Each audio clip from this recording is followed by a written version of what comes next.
Stephen Hicks is a professor of philosophy and executive director of the Center for Ethics and Entrepreneurship at Rockford College in Illinois.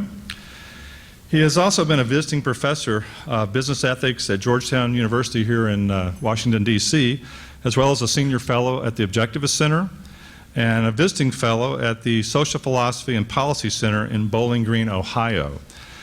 He is co-editor with David Kelly of Analyzing Arguments, which the third edition is forthcoming in 2013. He's published in numerous academic journals. His Explaining Postmodernism, Skepticism and Socialism from Rousseau to Foucault was published in 2004. It's been through 11 printings and it's been translated into several other languages, I just learned. And the expanded edition was published in 2011. He also developed a 2-hour and 45-minute documentary on Nietzsche and the Nazis that was published in 2006, and it's available on Netflix. There's a printed version of that also that was published in 2010.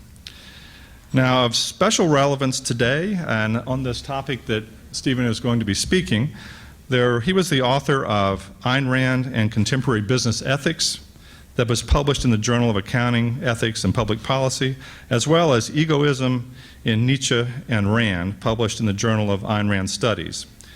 He was also the author of the entry in the Internet Encyclopedia of Philosophy on Ayn Rand. So it's a great pleasure. I introduce Stephen Hicks. Stephen? All right. Thanks, Frank. All right, thanks, Frank. For the last 5 years, I've been fascinated with entrepreneurship. I've spent a lot of time studying it as a business phenomenon, including interviewing many entrepreneurs to find out what makes them tick. I've also written on entrepreneurship as a moral phenomenon that the field of business ethics needs to start taking seriously.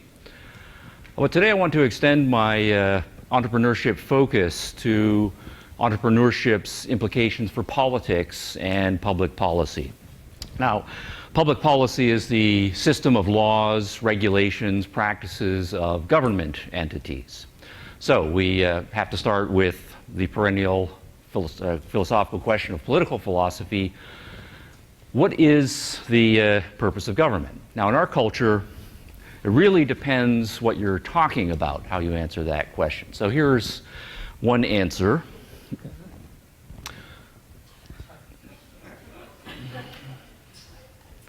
The purpose of government is to manage the nation's health.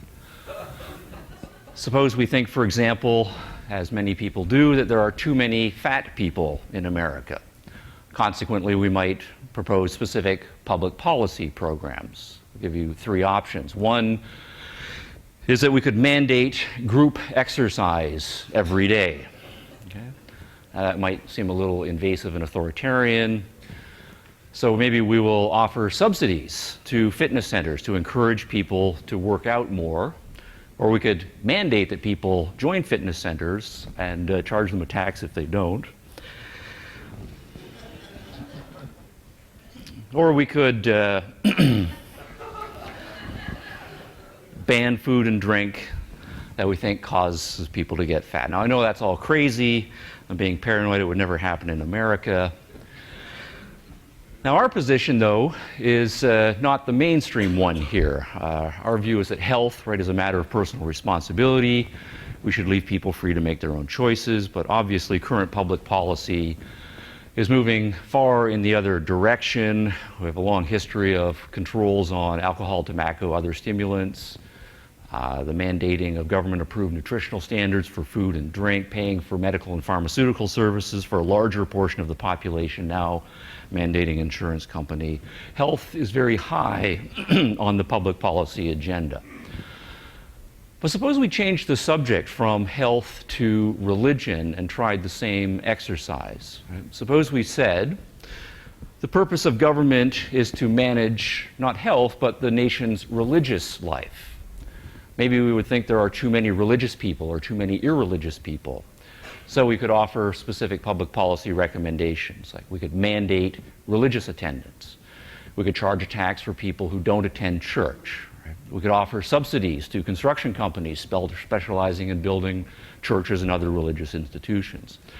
Or on the other side, if we think there are too many religious people, right, we could charge higher taxes to religious institutions or remove their tax-exempt status. We could lower immigration quotas from especially religious nations, or we could increase the number of hurdles, accreditation hurdles that religious educational institutions have to clear in order to receive accreditation. Now, interestingly, that all sounds bizarre, and none of them are on our current public policy agenda, because they're about religion, and our public policy with respect to religion is laissez-faire. We do believe that religion is a matter of personal responsibility, and we do, for the most part, leave people free to make their own choices in this area. So let's try another area. Suppose we change the subject to sex. And we were to try to say, well, the purpose of government, or one major purpose of government, is to manage the nation's sex life. Right? Maybe we want to encourage population growth. So we could mandate that everyone be married, say, by age 25. Or if we're more libertine about sex, we could propose to subsidize bars and nightclubs to encourage people to hang out in them, get tipsy, and hook up. Or maybe we're on the other side of that debate. We think the population is too large, so we would pass laws requiring that bars and nightclubs, those dens of sin and lust, close by 9 p.m., or maybe we could give subsidies to the manufacturers of condoms and other birth control devices. Now again, those all sound crazy from our perspective, and they are in fact not on the current public policy agenda. And I don't think they realistically have a chance in the near term. But I suppose we again change the subject from sex to the economy. And we say, in this particular area, the purpose of government is to manage the nation's economy. The government should use tax policy to encourage or discourage certain businesses, offer subsidies, increase administrative hurdles, specify the hours of operation, the content of advertising, the terms of employment contracts, and so on. Now suddenly, right, we're back to any possible tool in the government's toolkit is back on the table and actively being operationalized in managing the economy. So my first point is that we actually have a schizophrenic, I'm not using that term technically, but colloquially, a schizophrenic public policy culture.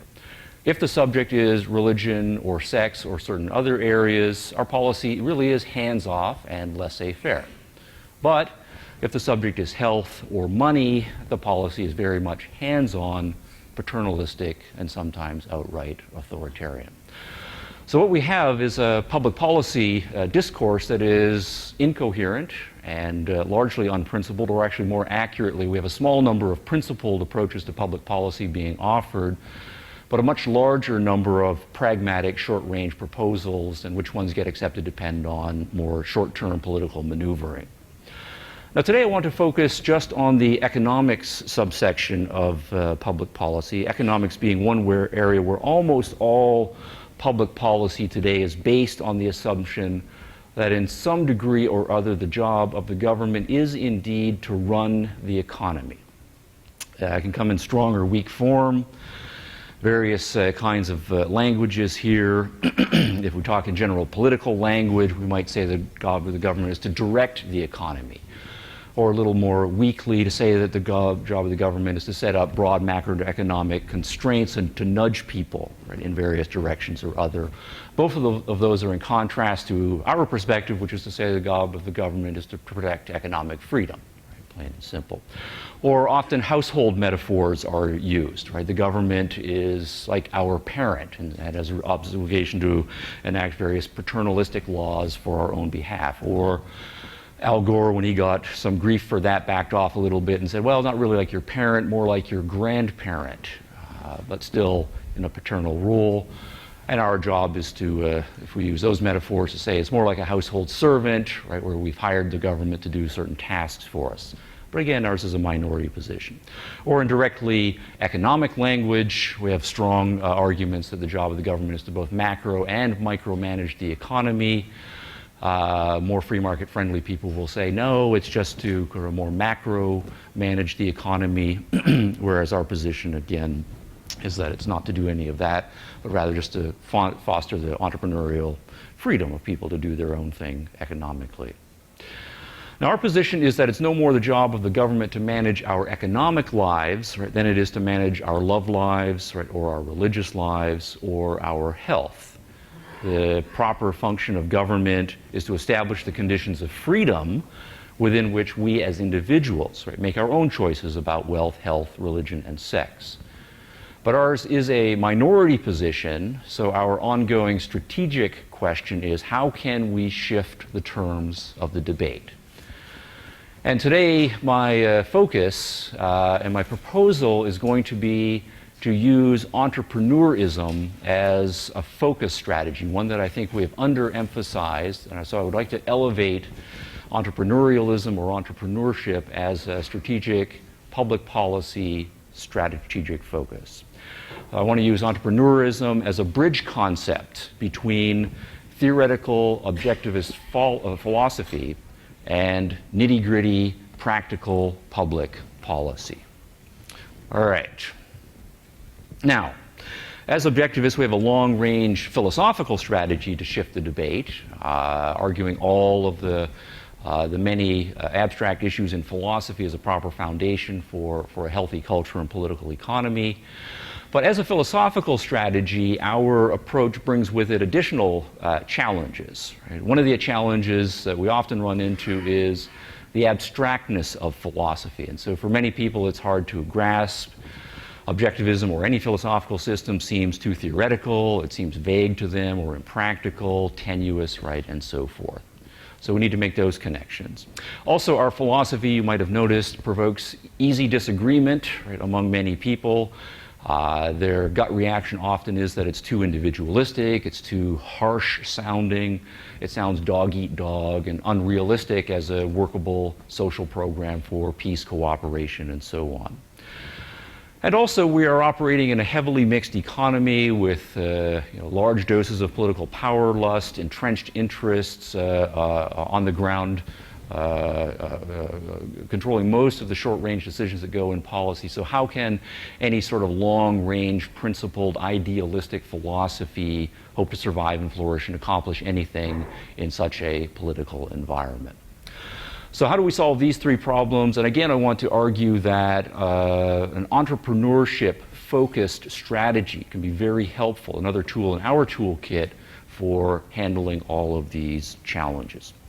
So today I want to talk about objectivism, its ethics in particular, as an entrepreneurial ethic, to then connect an entrepreneurial ethic to entrepreneurism as a way of life, or as a concept of the way of life, then to entrepreneurism as an economic phenomenon, and then have two concrete examples of political public policy areas, education and immigration, where we can bring entrepreneurship as a strategy for shifting the terms of the debate in public policy. All right, so how do we do this? Well, first let's, that's my flow chart here for today, or my flow of argument.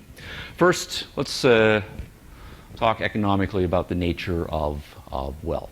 Standard way of accounting of wealth, actually now becoming standard, is to say that there are broadly three categories of wealth that economists need to pay attention to. One, the one that has gotten most attention by economists across history, is tangible assets, right? Capital, land, building, tools, machinery, right, and so forth.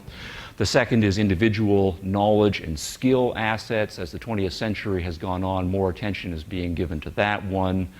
And third, cultural and institutional assets. Again, in the second part of the 20th century, economists giving much more attention to that one as a phenomenon. So, some examples, right, of number one, land, building, machines, tangible assets. Alan has some land, but Boris has some land and a shovel. Right? Boris is wealthier than Alan is.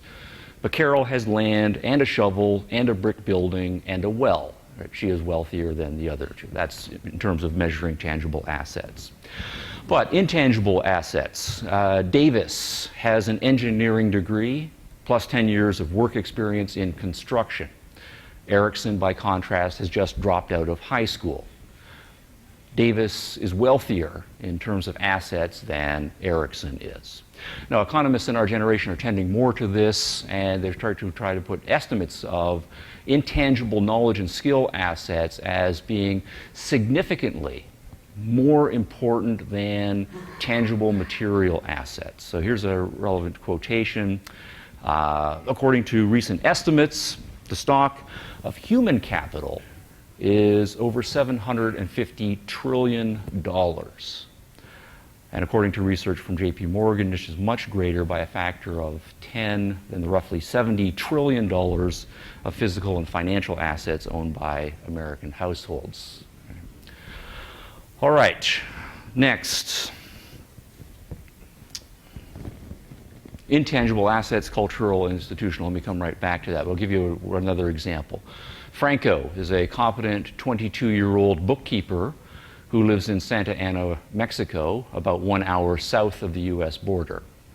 Garcia is an equally competent 22-year-old bookkeeper who lives in Tucson, Arizona, 1 hour north of the US-Mexico border.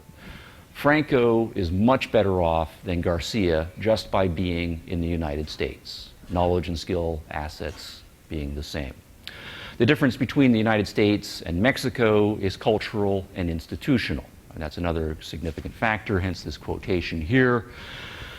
A report based on the World Bank's asset. 80% of the wealth of the United States is made up of intangible assets, most notably its system of property rights, its efficient judicial system, and the skills, knowledge, and trust embedded within its society. Right now, we might laugh a little bit right, about the protection of property rights and efficient judicial system, but by world standards, we really are awesome in those categories.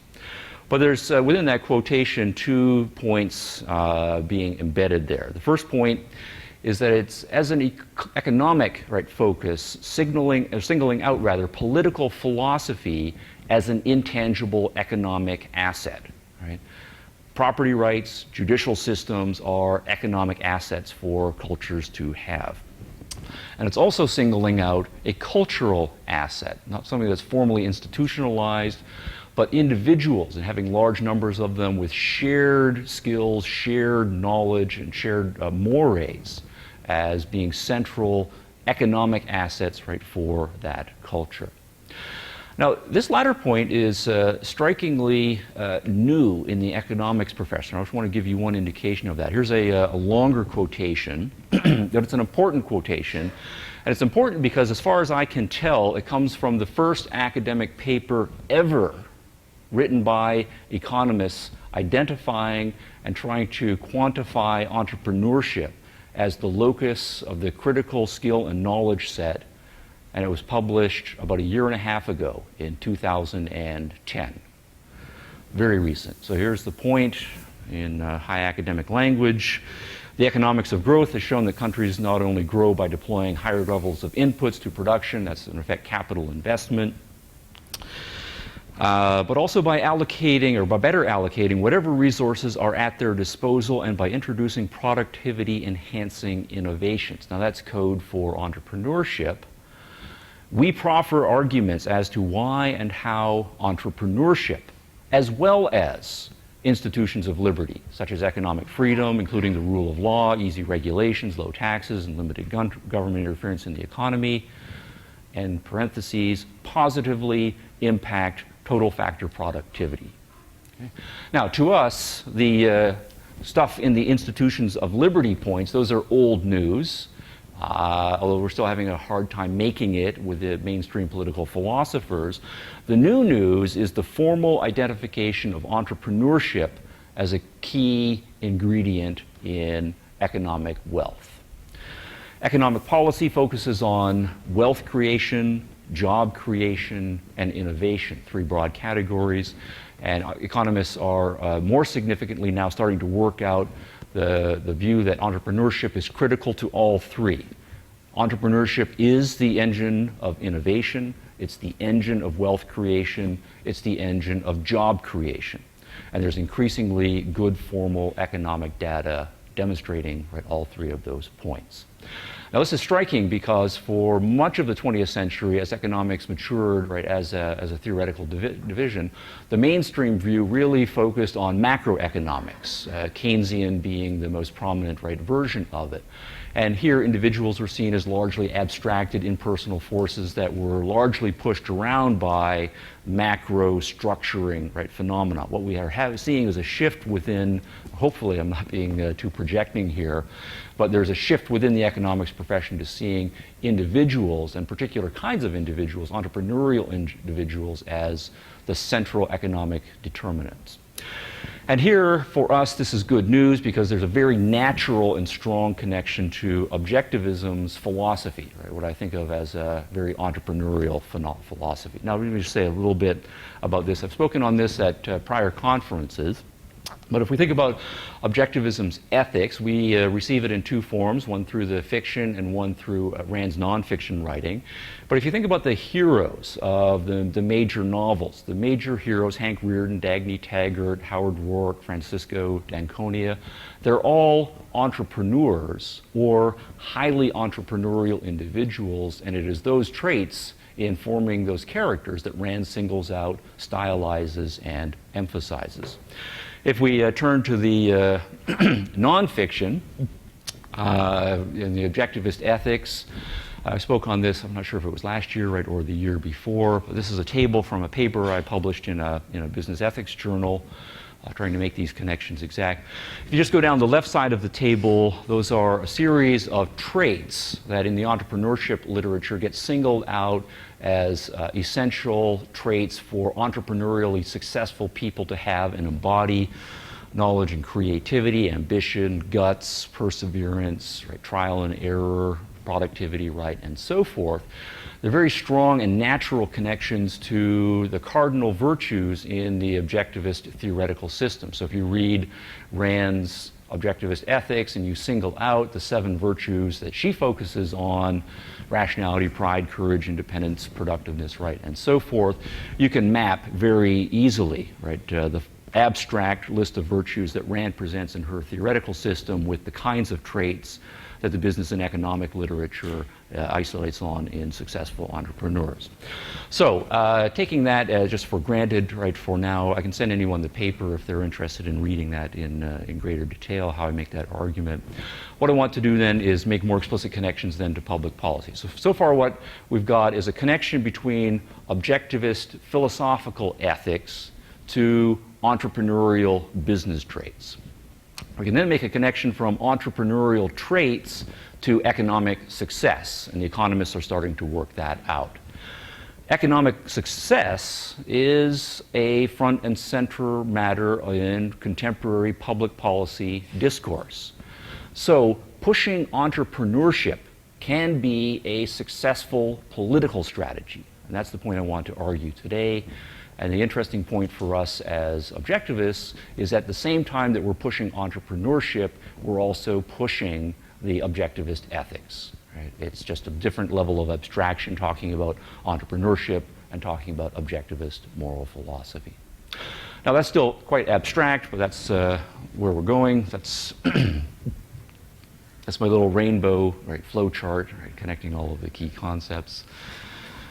Objectivist virtues, right, entrepreneurism, right, connects to economic success. Economic success is a matter of public policy. So, right, pushing entrepreneurship is an effective public policy strategy, and in doing so, we're also promoting Objectivism's ethics. All right, now that's from an economics perspective, and that's talking about human capital, but now I want to turn to 2 more specific areas to try to argue how this would work out in public policy. Those 2 areas I want to focus on next are education and immigration, both as human capital issues. If you think from an economics perspective, human capital, you either raise your own, right, or you import it. So let's focus on those 2. Let's turn first to immigration, right, policy. Now, my view on immigration policy is that we should treat immigration, the movement of people back and forth across national borders, the same way we treat ideas, the same way we treat goods, that free trade and open borders is the best policy. It's win-win, right, for everyone in all of those areas. So just as bringing down trade barriers, free trade brings wealth to people on both sides of the former trade barrier, bringing down the people barriers is going to be win-win and mutually beneficial to both people. So what we're interested then is in policies, right, that will in effect bring in free trade with respect to people, just as the kinds of arguments have been free trade with respect to goods and ideas and so forth. We don't have, except in more explicitly authoritarian countries, explicit barriers to information flowing back and forth across borders. We're doing pretty good on lowering trade barriers over the last couple of generations, so more goods are flowing back and forth. Immigration is a laggard in this area. But what I want to do is show how using entrepreneurship, right, and arguments based on entrepreneurship can help shift the public policy debate about immigration in a direction that's more friendly to us. So, one thing, for example, is the fairly well-known data, right, among public policy people and economists that immigrants are typically much more entrepreneurial than native-born Americans. So I've got one quotation here from Robert Fairley, the University of California, Santa Cruz, 2008 research. Immigrants are 30% more likely to start businesses than those who are native-born. And 30%, that's a significant, right, economic jump right there, right, in terms of the millions of people, right, that we're talking about. We can talk more about specific countries. There's a fascinating article about Taiwan. The guy who revolutionized AIDS treatments about 15 years ago was a Taiwanese. His name was David Ho, Taiwanese immigrant to the United States. The founders of YouTube, Zappos, Yahoo, and NVIDIA, all now mainstream technology companies founded by immigrants from Taiwan. Legendary high-tech companies in the United States, huge number of them founded or co-founded by immigrants or the children, firstborn generation of immigrants. Google, Intel, Facebook. Apple's on the list there. I'm not sure if you know this, but Steve Jobs' father's name was Abdul Fattah Jandali, right? Immigrant. All right, so that is, if we're interested in focusing on startups, and startups are the locus of job creation, wealth creation, and just general fun, right, in our economy. Immigrants have been hugely significant to our success story, and that's an argument, right, that we can make. Therefore, immigration is good for us, right, in all of those respects. If we think about existing firms economically, though, as well, most major multinational American firms are international in their focus, in their orientation. They're interested in increasing their presence in foreign markets around the world. Here's an obvious list, but Coca-Cola is not on that one. Caterpillar, 3M, Ingersoll Rand, right, and so forth. If they're going to be international and multinational in their focus, then their being able to hire immigrants is going to be central, right, to their ability to deal with those foreign markets, because those immigrants are going to bring lots of knowledge about the foreign cultures that the American companies, right, are trying to deal with. And so that's an argument that can be made. Existing companies, reading some of T.J. Rogers' writing, internal to Cypress Semiconductor, successful as that company has been, and as much as it has grown, right, astronomically, right, over the course of the last generation. Last I heard, it was between a $3 and $4 billion corporation. Cypress's board has approved several dozen viable research engineering projects, ones that they think would happen and would make money for them. It has the funding available for them, but it cannot hire the research talent. It could bring the talent in from overseas. It knows where to go and get and hire those people, but immigration laws will not allow them to.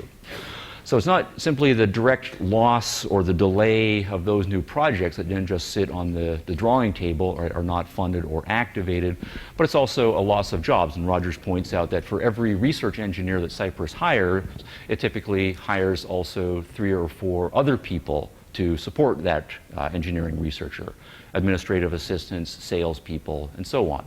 So all of those jobs, right, go away. So making the argument then for the success, right, of American corporations as multinational, American corporations as vehicles of job creation, immigration policy is central to and can be effective in making those arguments as well.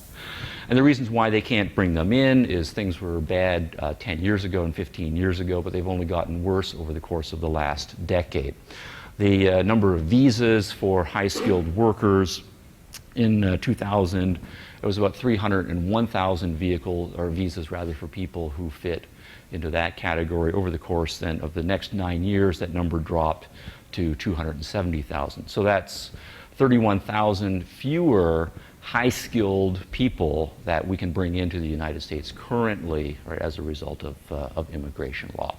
And measuring the economic impact of that, well, it can be done, but it's sad news. Another argument that we can make is if we're interested in the plight of poor people in the desperately poor countries, right, of the world, and I think every thoughtful, sensitive, benevolent person is, immigration policy and arguments about immigration can be extraordinarily effective in making a case about genuinely trying to solve the problem. Now, this is Muhammad Yunus, who won the Nobel Prize, right, some years ago for pioneering a system of microfinance in Bangladesh, which was his native country. And the idea of microfinance was to go to very poor people who are trying to be entrepreneurial, many of them women, but they could not get loans from traditional banks and other investment vehicles in order to finance their business. So he would make very small loans, some cases $30, right, or a big loan might be $160, and this would in many cases transform and revolutionize the economic prospects of these very poor people. And the average, right, over the 20 plus years of the microfinance institutions that Yunus do, is that on average the microfinance institutions double the net average income of all of the people who receive it. And a doubling of the average income, that is extraordinarily significant. But you're starting from a very low baseline. You're talking about people whose annual income is, say, $200 to $250 a year. Doubling that is significant in the context of their economy, right? Suddenly they go up to $400, right, or $500 a year. But think of immigration, and here's the point here. If someone emigrates, right, from Bangladesh to the United States, just that move alone means that their average lifetime earnings is going to be not doubled, but increased by a factor of 240. Right? So as wonderful as microfinance, right, is as an option, immigration and letting people and enabling people to get from the poorer countries to the more developed countries in the world is a much more powerful tool for getting people out of poverty. All right, so that's a number of strategies where we can take entrepreneurship, right, and focus it on immigration policy and use it to effectively move public policy in a direction that's more amenable to what we think is appropriate. All right, now I wanted to turn to education issues. I want to say just fairly quickly, there's a lot of attention recently to the question of why there are entrepreneurial hotspots in the United States and other places in the world. Obviously, Silicon Valley is the most successful and famous of them. There's also a hugely entrepreneurial sector in the Route 128 corridor around Boston, Massachusetts. And the connection to education is that everybody recognizes that one of the reasons for this is the proximity in Silicon Valley and in Boston to top-ranked universities, right? And those top-ranked universities, MIT, Harvard and several others in the Boston area, Stanford, Berkeley rather, and so forth in the Valley area, right out in West. And so certain kinds of educational institutions are natural fits with entrepreneurial cultures, right, in the business sector. And so there are any number of other parts of the world in the United States where they're trying to forge synergies between their entrepreneurship culture and their higher education culture to the mutual benefit, right, of both. We're also currently witnessing a revolution in higher education driven by innovative technologies and unsustainable traditional funding methods. In my view, colleges and universities that survive in the next decade or two are going to be those that combine solid technical and liberal arts education, right, with entrepreneurial training. It just won't happen, right, otherwise. But today I want to focus just more on K through 12 education, just because I think that's where basic character and cognitive style of human capital, right here, children as human capital. Sounds a little bit cold to put it in that language. Thank you. 10 minutes. That's where it's established, right? And so we have a problematic K through 12 system dominated by public education, lots of troubles there. So how an entrepreneurship focus can help with our reform efforts in those areas.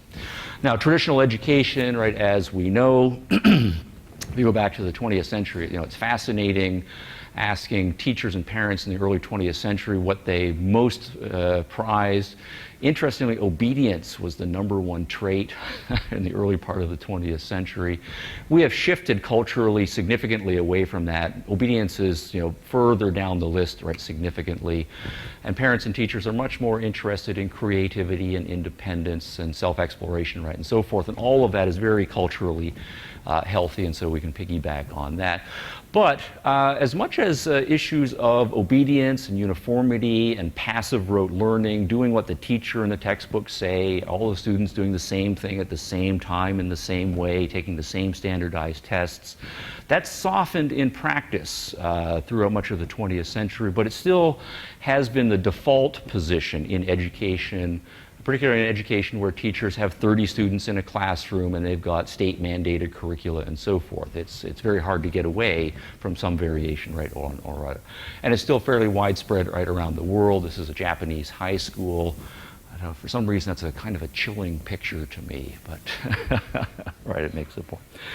And so then we wonder why, when we look at our teenagers or even middle schoolers, we have so many students, right, who are uniformly unmotivated, dependent, in some cases just timid, or students who, out of sheer boredom and just the chaotic need to be themselves, they rebel in various destructive ways. But what if we take entrepreneurism, right, explicitly as a lens for our educational policy? How can we educate for the traits of creative exploration, courage, independence, self-motivation? Parents and teachers of our generation do resonate to those themes, and those are core entrepreneurial traits. And we can make that connection. So obviously the first thing we would do, get them out of the rows and seats, let them interact with the prepared material and explore right on their own. So the new generation of museums are a great improvement, for example, over traditional museums, right, and so forth. But if we're interested in, and this is where the hard part of education, where we want to, so to speak, get inside the students and cultivate those traits that are entrepreneurial and prepare them for entrepreneurial living. The traits of courage, right, and independence, right, and creativity, right, and so forth. Let me just give you some examples. Suppose we're interested in courage, right? Obviously, one of the big reasons why people don't launch entrepreneurial businesses is fear. Right? And so being able to manage fear and take that entrepreneurial leap is a gutsy act, right? It is a leap of courage. But what smaller scale things can we formally do as parents and teachers to inculcate this into the curriculum? Well, physical courage, like riding a bike and learning to be creative in riding your bike. That's an act of physical courage. Swinging ropes across a gap, engaging in sports competition, identifying small steps that students can take that involve acts of courage on them and build them up right over the course of time. There's also social courage, and we can cultivate social courage by incorporating public speaking, right? More, that's, the great fear, right? Everybody getting up in front. Many people in surveys say they rank public speaking as a greater fear than dying. All right, but that's something that can be cultivated from young, or getting students involved in debate classes or taking acting classes, right, to cultivate social courage, right, and so forth. Or traits of independence. Here, the Montessori movement is very strong on independence, and we have this huge and wonderful grassroots Montessori, right, movement right across the world. As many public schools get desperate, they're more open to trying different kind of magnet focuses, and some of them are flirting with, and in some cases incorporating Montessori magnet schools as experiments in their desperation. And so cultivating that independence, right? We have good educational vehicles, right, for doing so. Or another way, if we're thinking about, again, poor people, and the poorest of the poor people in our country are typically concentrated in the poorest and nastiest of the public schools. They're almost always government-run schools in large cities. Here, one of my heroes, Steve Mariotti. I interviewed him for our Kaizen a couple of years ago. He also appeared in John Stossel's Greed video a dozen or more years ago.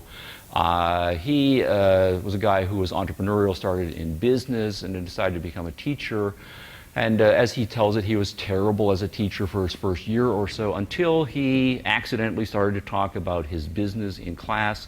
And he found it just suddenly transformed students' attention, interest, motivation. These are all very poor kids. They have no idea where money comes from, but they're fascinated by money, and they're aware of all these people out there who magically seem to have all kinds of more money than they do so. So if we, though, concretize, right, in the educational system, how do you make money? How do you come up with business ideas? How do you talk to customers? How do you plan this? How do you keep track of your finances, right, and so forth?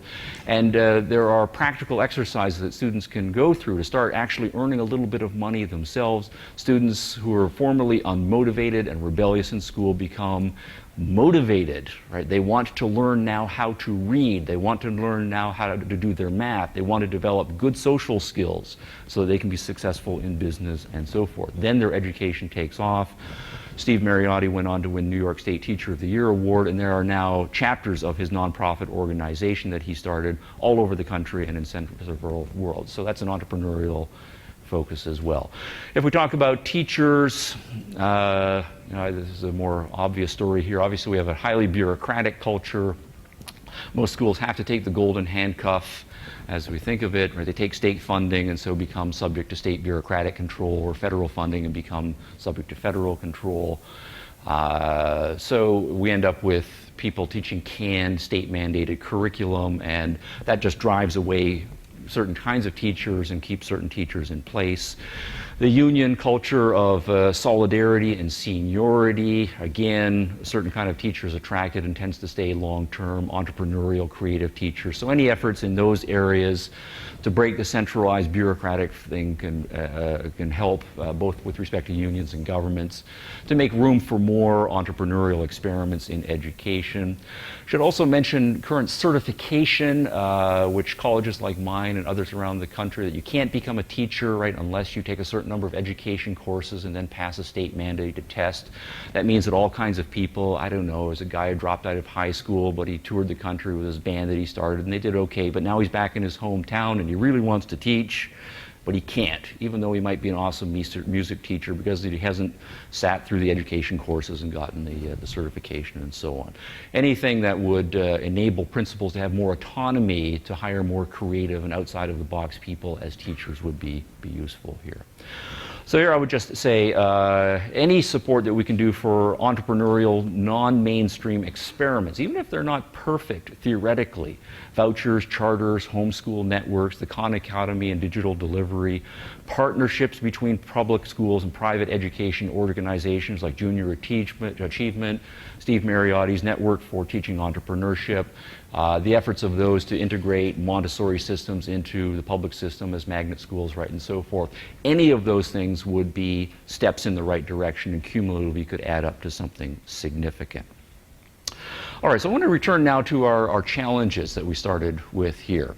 First one was objectivism coming across as abstract, theoretical, right, and so forth. Now, abstractly, we talk about being reality-oriented, productiveness as a virtue, freedom as a political need, romanticism as an aesthetic ideal. Well, entrepreneurship concretizes beautifully, right, all of those things. We have examples, lots of examples, right, of entrepreneurs who are very, right, reality-oriented, extraordinarily productive. The excitement, right, and romance, right, of certain kinds of business, right, and so forth, and the entrepreneurial freedom that's enabled them to do so. So talking about successful cases in entrepreneurship is to talk about Objectivism's theoretical system. So the more case studies, articles, stories, anecdotes about famous entrepreneurs, right, we can get out into the culture, right, the more successful we are at concretizing Objectivism as a theoretical philosophy. Now, my center, we publish a newsletter, and of course we brag about everything that we are doing, but each issue has a prominent extended interview with a very successful entrepreneur. I use them in my classes. We send them out to anybody who will read them. And the idea is they're informative about what it takes to be successful in entrepreneurship, but also inspirational, because these are very cool people, right, who really have accomplished something, and students and general readers respond to those. All right. Disagreement. We've actually made great strides. Our philosophy does provoke disagreement, but we're a whole lot better off than we were. Okay, thank you. Sorry, what does that say? 0 minutes. Okay. I'm going to take about 3 or 4 more minutes. I am close, I promise. This is a picture of Isaac Singer, who is the guy who developed the first workable, commercially viable sewing machine right back in the 19th century. And as an entrepreneur, he traveled all over America that he could get to, demonstrating his sewing machine. And he would regularly get run out of town, right, by people who were tailors and seamstresses who saw his entrepreneurial innovation as a threat to their livelihoods.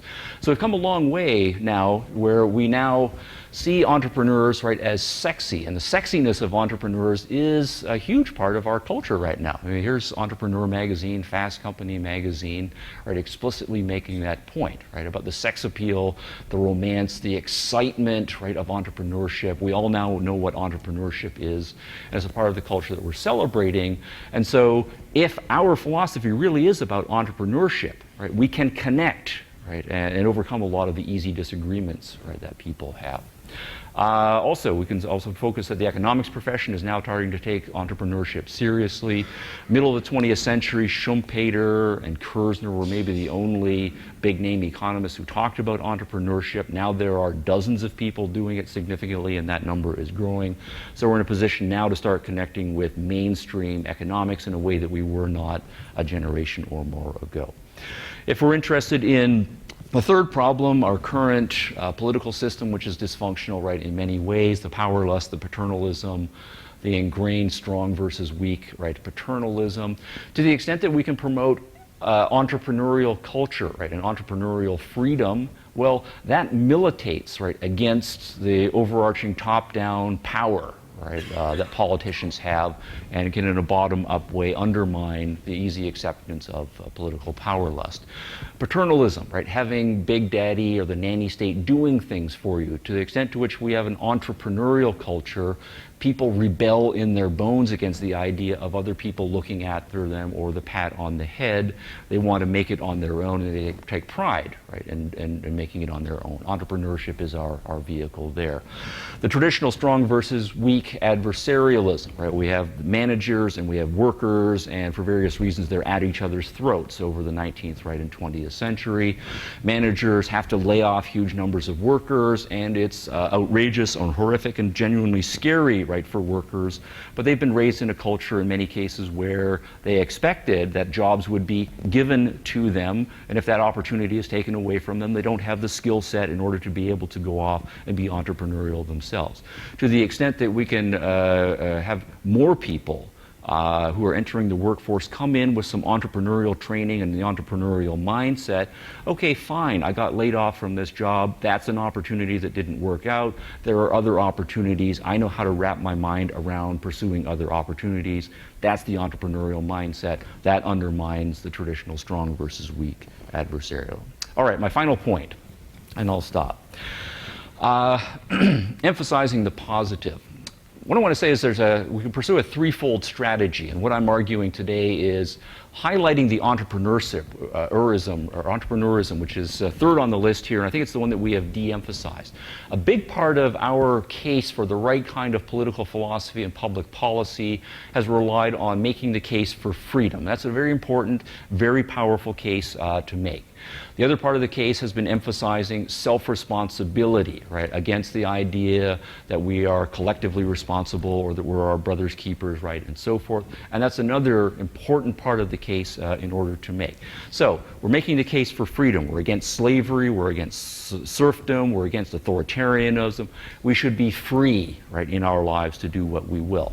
We're in favor of self-responsibility. We're against paternalism. We're against parasitism. We're against brother-keeperism, right, and so forth. We should take responsibility for our own lives. Those are important points in order to make, and we get good mileage out of them. But notice that freedom simply is saying, if you put it negatively, that others should not stop you from living your life. Right? It's a negative point. They should not stop you from living your life.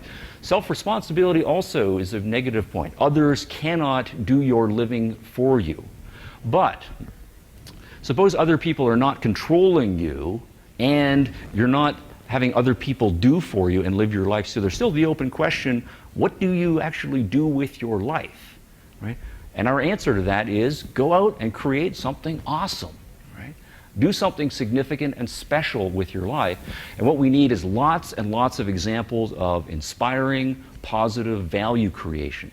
That's the thing that motivates people in a positive direction, and entrepreneurship is a perfect fit for providing those positive, inspiring, motivational examples for people, right? Aside from the fact that they're not going to be under the control of other people or expecting other people to do so. So, Julian Simon, another pioneering economist, talking about the ultimate resource. He's talking about entrepreneurial young people. Famous quotation from his Ultimate Resource book. Ayn Rand, philosopher, again, famous quotation here. She's talking about entrepreneurial young people. And also entrepreneurial middle-aged people. Simon the economist and Rand the philosopher, they're talking about the same thing, right? The entrepreneurial spirit, not just in traditional business startups, in art, in science, in education, in every walk of life. So, my proposal is let's celebrate the entrepreneurs, both for fun and for serious activism.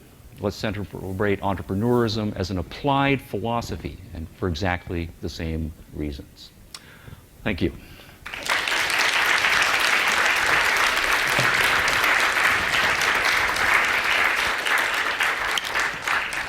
All right, I have about 10 minutes for questions. Anya. There are two things that can be done with entrepreneurialism. I'm sorry if I mix this word. But in education, regarding homeschooling, it's both an excellent field for entrepreneurs to take over and create homeschool systems, and also design programs for homeschooling that will deal with teaching entrepreneurism. Okay. Absolutely. Absolutely, I agree 100% with that point. Homeschoolers themselves operate independently, and they are also starting to form lots of networks, and obviously the internet technologies are helping them to do so. But there certainly is a role for professional entrepreneurs to come in and take that to the next level. Yes, sir. Hey, I was curious. So, Objectivism presupposes rational decision-making skills, and rational decision-making presupposes the ability to make rational decisions and the facts to make those decisions from. At what point is a child ready to start making rational decisions, and how do you provide them the ability to do that in an educational system like you propose? All right, good question. I would say from day one. Okay, I mean... All right, obviously the development of a rational capacity, it's a developmental process. Right, but my understanding is that children are starting to sort out the world right from the beginning, and within their immediate environment, they're learning to control their bodies, learning to control their cognitive apparatus, and so they're in position to start making decisions on a small scale about the things that are within their control. And the whole of their growth period is an expansion of their knowledge and their ability then to rationally control all aspects of their decision life. I may not fully agree with your answer, Okay. but if you had said anything other than day one, your argument would have fell apart. So, thank you. Okay. Phew.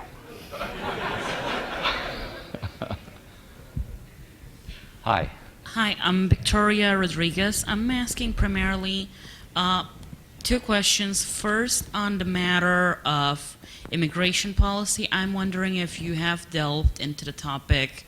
Take examples of regions that have liberalized their immigration policies, like the Schengen area in Europe, and see how, if any, has that stimulated growth, that free immigration that exists between Europe and some Latin American countries right now. Yeah, great topic. I have not done any of that research or even delved into it significantly, but I know there are huge numbers of economists who are taking those on as research projects, and a lot of graduate students, right, since it's a whole area that is relatively new. My work has just been derivative in seeing this is what the economists are starting to do, and this is the kind of results that they're coming up with, and making then a connection to my philosophical agenda. And my second question would be, where would you direct to research more into the nature of a country in terms of political policy and so on as an asset, as an economic asset, primarily its rule of law and so on?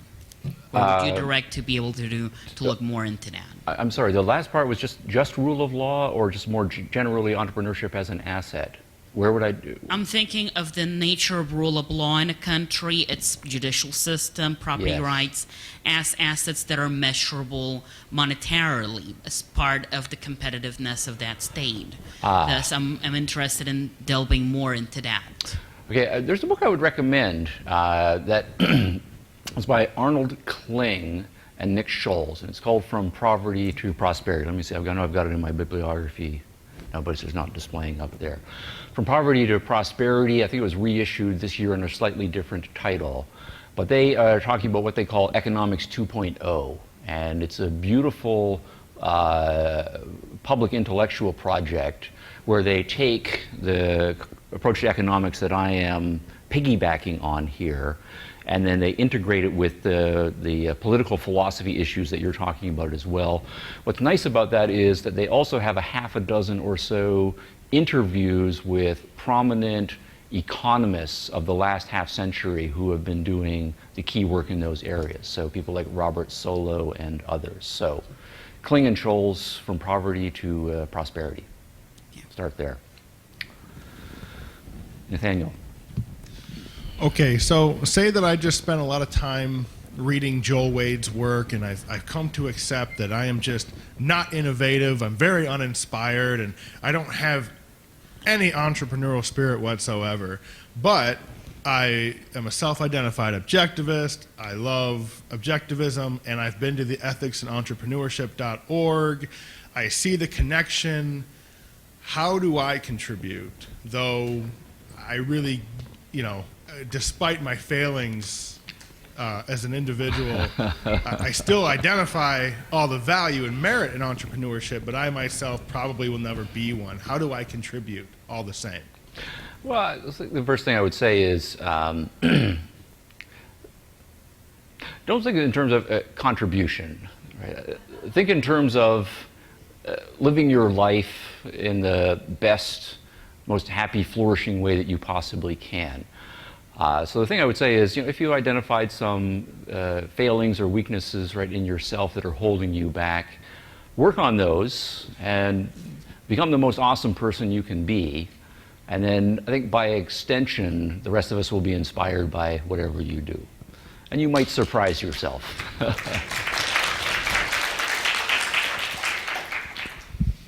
Hi, I was going to give an answer to Nathaniel. Maybe one of the things that the entrepreneurship community needs more are angel investments, because angel investments are the essential part of how Silicon Valley is growing a lot, how New York is a new spot, and how many parts of America comparing with all the world. When you have the angel investment community and then the venture capital and then the connection that you have with universities is when you have more opportunities for entrepreneurs. Yeah, absolutely. I have been an entrepreneur for 6 years. I have been created companies, all bankrupt, and it's the best learning process I have taken.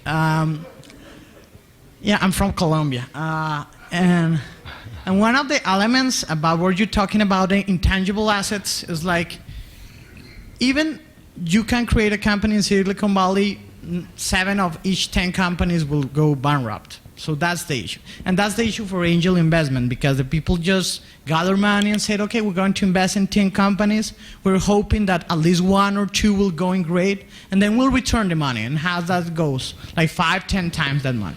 So right now, there's a project from Kaufman Foundation. I know you have heard about it. It's called Startup. Kaufman Foundation Yeah, in Kaufman Kansas City. Yeah, they're awesome. Yeah, and the Startup Act 2.0, which goes to that straight point that we need more immigrant entrepreneurs. We want to extend the H-1 visa program, and especially to create a new type of visa for immigrant entrepreneurs. It's like, if you're an immigrant, you want to come to America, and you want to create a company, and at least you receive like 100K in funding, then you can get a green card. Is that project? So my question is, do you think that kind of project will be approved in our actual political system? Okay. Yeah, I agree with everything you said. Right, what about VC networks, which are a phenomenon really in the United States of the middle part of the 20th century. They're now mainstream. Angel networks coming on strong in the last generation or so. Kaufman Foundation, which you mentioned, really has been wonderful in a number of strategic initiatives in promoting entrepreneurship in particular ways. And I do think, to answer then your question, that we do have a realistic success of entrepreneurship being on the map and significantly shaping public policy. So I say yes. So do you think that project could be approved in next terms? Or similar project? Because I don't know. I can't answer at that level of detail. Okay, I'm not enough of a what do public you policy think? wonk to keep my tabs on the month-to-month pulse. Right? Okay. Sorry. Okay. Okay, Thanks. I am around for any other questions, though. Thank you.